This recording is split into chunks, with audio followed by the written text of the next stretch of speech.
चीन को लेकर अमेरिकी इंटेलिजेंस कम्युनिटी की रिपोर्ट से भारत ही नहीं बल्कि अमेरिका भी सकते में है और नाटो भी।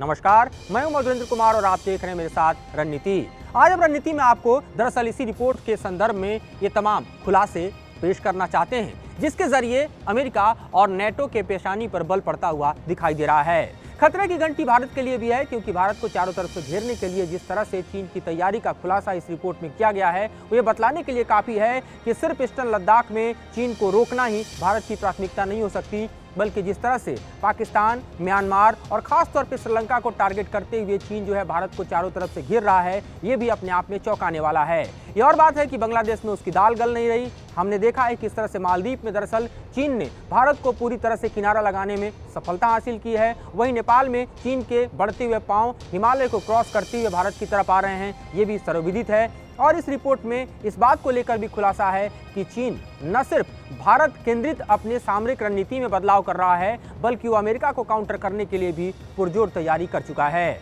अमेरिकी रिपोर्टें बतलाती है कि अफ्रीका से लेकर मिडिल ईस्ट तक चीन अपने आप को सुदृढ़ कर रहा है और पिछले 10 सालों में देखें तो ये रिकॉर्ड पर है कि शी जिनपिंग की सरकार के दौरान चीन का सैन्य बजट लगभग आप देखिए तो 2 गुने से ज्यादा बड़ा हो चुका है। ये बढ़ता बजट, बढ़ता इंफ्रास्ट्रक्चर, फैलाते पांव, नए बेस को तैयार करना और ब्लू वाटर नेवी के कॉन्सेप्ट को साकार करना, ये इस वक्त चीन की सबसे बड़ी प्राथमिकता है, जिसे शी जिनपिंग पुरजोर तरीके से आगे बढ़ा रहे हैं। और इसीलिए अमेरिकी इंटेलिजेंस रिपोर्ट के आए खुलासे ने न सिर्फ लोगों को चौंकाया है, बल्कि दरअसल चीन करना क्या चाहता है ये भी इस रिपोर्ट के जरिए समझा जा सकता है। ये रिपोर्ट बतलाती है कि किस तरह से चीन जो है वो दरअसल अपने विस्तारवाद को बढ़ाने के लिए न सिर्फ साउथ चाइना सी में, न सिर्फ इंडियन ओशन में, बल्कि इंटायर आप देखिए तो समुद्री इलाके जो व्यापार के लिए इस्तेमाल किए जाते हैं, वहां पर चीन जो है वो पुरजोर तरीके से आगे बढ़ता हुआ दिखाई दे रहा है। रिपोर्ट की तमाम कॉपी हमारे पास मौजूद है, जिसके जरिए हम आपको बतला सकते हैं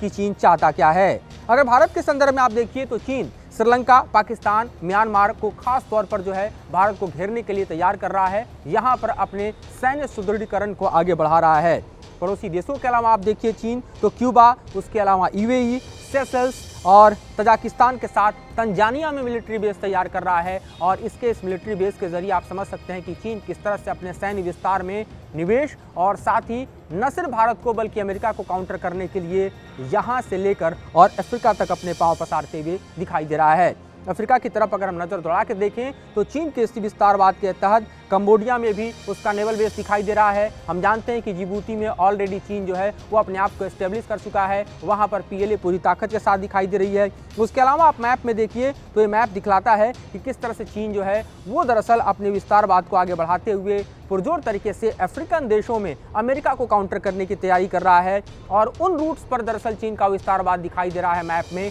जिन रूट्स के जरिए वर्ल्ड का 90% ट्रेड होता है। यानी आप ये समझिए कि ट्रेड को कंट्रोल करने की जो ताकत है वो दरअसल चीन चाहता है कि वो अमेरिका से छीन ले। और इसलिए जब सुपर पावर बनने की रेस में चीन और अमेरिका के बीच जंग चल रही है, तो ये चीन की तैयारी का ही दरअसल समूचा परिदृश्य है, जो कि इंटेलिजेंस के इस खुलासे में हमें दिखाई दे रहा है। ये खुलासा बतला रहा है कि किस तरह से अफ्रीका के पश्चिमी तट पर, जी हाँ, जो इक्वेटोरियल गिनी है, वहां भी सैन्य अड्डा बनाने का काम चीन ने शुरू कर दिया है। और अफ्रीका के ठीक दूसरी ओर देखिए यहाँ तो अमेरिका है, और इसी वजह से चीन दरअसल इक्वेटर गिनी में भी अपने सैन्य बेस को तैयार कर रहा है। इससे पहले हम जानते हैं कि चीन अफ्रीका के पूर्वी तट पर जिबूती में अपना नेवल बेस बना ही चुका है। तो अमेरिका की जो हेजेमोनी है, अमेरिका की जो ताकत है, अमेरिका जिस तरह से समुद्री पूरे ही व्यापार पर एक तरह से अपनी पकड़ रखता है, उस पकड़ पर काउंटर अटैक करने की तैयारी जो चीन की है वो इस रिपोर्ट में साफ देखी जा सकती है। इसके अलावा आप देखिए कि मिडिल ईस्ट को किस तरह से चीन ने फोकस किया है,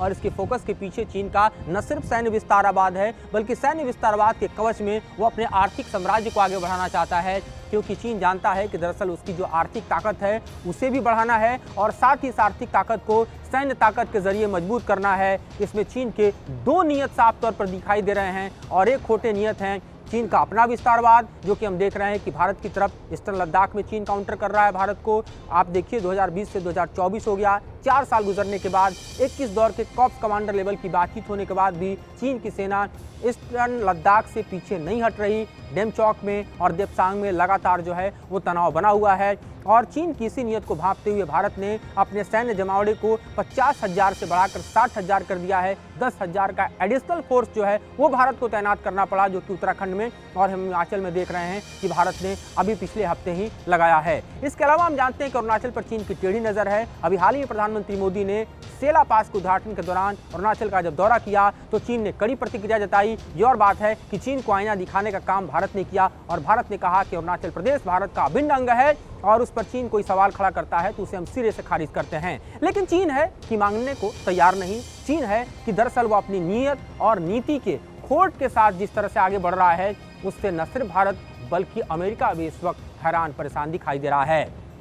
इस पूरी तैयारी में अगर आप गौर से देखें तो दुनिया की अस्थिरता के लिए जिम्मेदार होने वाले अन्य देश भी दिखाई दे रहे हैं जो चीन के साथ हैं, चीन के सहयोगी हैं और एक कोई और नहीं बल्कि एक तरफ रूस है और दूसरा तरफ ईरान है। इस वक्त जो दुनिया में युद्ध चल रहा है उसमें आप देखिए कि एक तरफ जो है पिछले 2 वर्षों से जारी युद्ध का समूचा मैदान यूक्रेन बना हुआ है और रूस और यूक्रेन के युद्ध में अमेरिका भी फंसा पड़ा है, समूचा यूरोप भी और नेटो भी।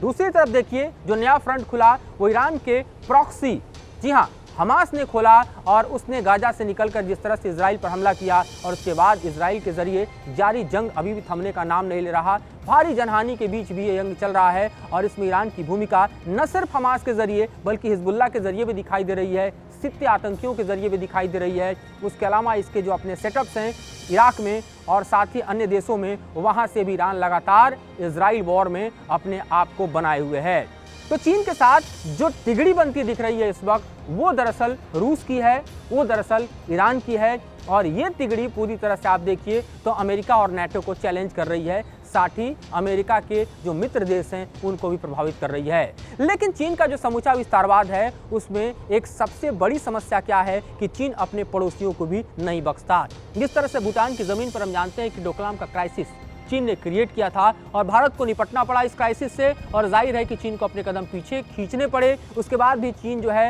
लैंड डील के जरिए चाहता था कि भूटान में दरअसल ट्रांजैक्शन पर कब्जा करके वो भारत के लिए चुनौती पेश करे और उसमें काफ़ी हद तक वो आगे बढ़ भी चुका है। इस वक्त शेरिंग तोगबे जो कि भूटान के राष्ट्राध्यक्ष हैं वो भारत के दौरे पर हैं और जाहिर है कि उन्हें भी चीन की नीयत